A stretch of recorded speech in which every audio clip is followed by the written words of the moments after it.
ପିଲାମାନେ ଆଜି ଆମେ କେତେଟା ବିଶେଷ ଧରଣର ସରଳତର ଦେଖ ପ୍ରଥମ ପ୍ରଶ୍ନ ସରଳତର ନିୟମ ବନ୍ଧନୀ ଜାଣିଛ ଏଠି ତଳ ବନ୍ଧନୀ ଅଛି ଚନ୍ଦ୍ରବନ୍ଧନ ଆगे ରେଖା ବନ୍ଧନୀ ତାପରେ ଚନ୍ଦ୍ରବନ୍ଧନୀ ତାପରେ ଛୋଟ ବନ୍ଧନୀ ତାପରେ ବନ୍ଧନୀ ହେଲା ପ୍ରଥମେ କୋଉ ବନ୍ଧନୀ ଉଠିବ তুমি ଜାଣିଛ ତାହେଲେ ଦେଖ ଗୋଟେ ସରଳତର ଆଜି ପଢାଇଥିଲା ପୂର୍ବ କ୍ଲାସରେ ତାହେଲେ ଏବେ ଦେଖ ଲେଖା ହେଇଛି ବର୍ଗବନ୍ଧନୀ 9 ଗୁଣ 9 शुक्लबंधन 7 माइनस चंद्रबंधन 2 प्लस 3 चंद्रबंधन शेष शुक्लबंधन बलबंधन शेष हां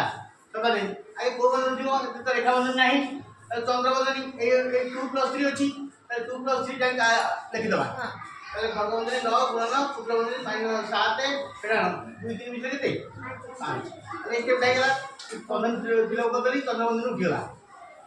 और वर्गबंधन 9 गुण 9 7 5 गले 2 शुक्लबंधन उठला वर्गबंधन रहला सने 9 गुण 2 आ तो किछि अलगा किछि नाही मिशन नाही गुण नाही हरण नाही खाली गुण अछि फेल नाही तला गुणे 8 बुझले चलो कोटा प्रथमे रेखा बंधन उठिया रेखा बंधन नाही चंद्रबंधन काम आगे हैला चंद्रबंधन पर सब लेखा हैला तापरे चंद्रबंधन उठला परे शुक्लबंधन तापरे वर्गबंधन तापरे शेष बुझला